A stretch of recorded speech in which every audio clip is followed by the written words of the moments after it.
10 ఏళ్లలో బీఆర్ఎస్ చేసిన అప్పులు 8.19 లక్షల కోట్లు. 60 ఏళ్ల పాటు 16 మంది సీఎంలు చేసిన అప్పుల కన్నా 4 రెట్లు ఎక్కువ. ఆ అప్పుల కిస్తీలకే మేము 1.58 లక్షల కోట్లు అప్పు చేసి 1.53 లక్షల కోట్లు కట్టినాం. రాష్ట్రాన్ని దివాలా తీయించి ఇప్పుడు ఇష్టం ఉన్నట్టు మాట్లాడుతున్నారు సీఎం రేవంత్ రెడ్డి. కాళేశ్వరం కార్పొరేషన్ కింద వాళ్ళు 74,590 కోట్లు అప్పు తెస్తే మేము 5,643 కోట్లు కట్టినాం. వాటర్ రిసోర్సెస్ కార్పొరేషన్ అప్పు 14,060 కోట్లు అయితే దాన్ని 12,816 కోట్లకు తగ్గించినాం. భగీరథ అప్పు 20,200 కోట్లలో మేము 3,000 కోట్లు చెల్లించినాం.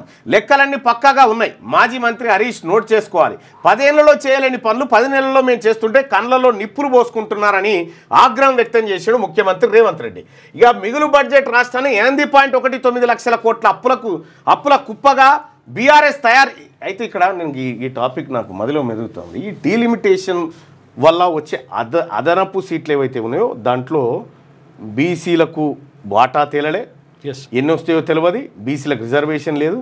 కాబట్టి ఈ పెరిగేటువంటి సీట్లు తగ్గేటువంటి సీట్ల పంచాయతీలో బీసీల పాత్ర చాలా తక్కువ ఉంది. వాళ్ళు వెలగబెట్టింది ఏందో, ఆ వెలగబెట్టుడితోనే తెలంగాణ వెలిగింది ఏందో వాళ్ళకే తెలియాలి. 60 ఏళ్లలో 16 మంది ముఖ్యమంత్రులు కలిసి చేసిన అప్పు 90,000 కోట్లు అయితే ఒక వ్యక్తి, ఒక కుటుంబం, ఒక పార్టీ 10 ఏళ్లలో చేసిన అప్పు 7.5 లక్షల కోట్లు. పెండింగ్ బిల్లులు, కొనసాగుతున్న పనులకు సంబంధించి కలిపితే అది 8.19 లక్షల కోట్లు. 60 ఏళ్లలో చేసిన అప్పు కన్నా అది 4 రెట్లు ఎక్కువ అని పేర్కొన్నారు. రాష్ట్రాన్ని బీఆర్ఎస్ దివాలా తీయించిందని, వాళ్ళు ఆగం చేసిన ఆర్థిక వ్యవస్థను తాము నానా తిప్పలు పడి సరిదిద్దడానికి ప్రయత్నిస్తుంటే ఇష్టమున్నట్టు మాట్లాడుతున్నారని ఫైర్ అయ్యారు. కాదు కూడదు అంటూ అభివృద్ధిని అడ్డుకుంటున్నారని తెలిపారు. గురువారం అసెంబ్లీలో ద్రవ్య వినిమయ బిల్లుపై చర్చ సందర్భంగా సీఎం రేవంత్ రెడ్డి మాట్లాడారు. ఇక ఫామ్ హౌజ్ల కోసమే ప్రాజెక్టులు కట్టిండ్రు, నిజ నిర్ధారణ కమిటీ వేస్తాం సిద్ధమేనా? కేటీఆర్కు సీఎం రేవంత్ సవాల్.